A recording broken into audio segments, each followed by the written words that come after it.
ಮುಂದಿನ ದಿನಮಾನದಲ್ಲಿ ಪ್ರತಿ ಹಳ್ಳಿಗೂ, ಪ್ರತಿ ತಾಂಡಾಗೂ, ಪ್ರತಿ ಕಡೆನೂ ಹೋಗಿ ನಾವು ಈ ಕಾಂಗ್ರೆಸ್ಸಿನ ವಿರುದ್ಧ ಕಾಂಗ್ರೆಸ್ ಹಟಾವ್ ತಾಂಡ ಬಚಾವ್ ಅನ್ನೋ ಸ್ಲೋಗನ್ ಅನ್ನು ನಾವು ಇಟ್ಕೊಂಡು ಭಾರತೀಯ ಜನತಾ ಪಾರ್ಟಿ ನಾವು ತಳಮಟ್ಟಕ್ಕೆ ಹೋಗಿ ಏನು ಕಾಂಗ್ರೆಸ್ ಮಾಡಿದಂತ ಅನ್ಯಾಯ ಏನಿದೆ ಇದನ್ನ ತಿಳಿಸುವಂತ ಕೆಲಸವನ್ನ ಮಾಡುವ ನಿಟ್ಟಿನೊಳಗ ಇವತ್ತು ನಾವು ಬಂದಿದ್ದೀವಿ.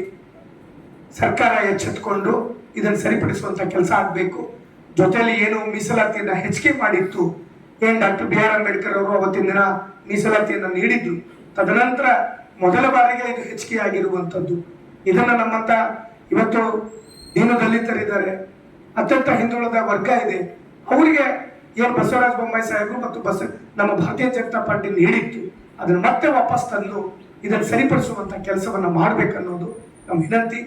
ಈ ಪತ್ರಿಕಾ ಮಾಧ್ಯಮದಲ್ಲಿ ತಮಗೆಲ್ಲರಿಗೂ ಸಹಿತ ಈ ವಿಷಯವನ್ನು ತಿಳಿಸಿ ಸರ್ಕಾರಕ್ಕೆ ಒಂದು ಎಚ್ಚರಿಕೆ ಗಂಟೆಯನ್ನು ಕೊಡುವ ನಿಟ್ಟಿನೊಳಗ ಇವತ್ತು ಈ ಪತ್ರಿಕಾಗೋಷ್ಠಿಯನ್ನು ನಡೆಸಿದ್ದೀವಿ.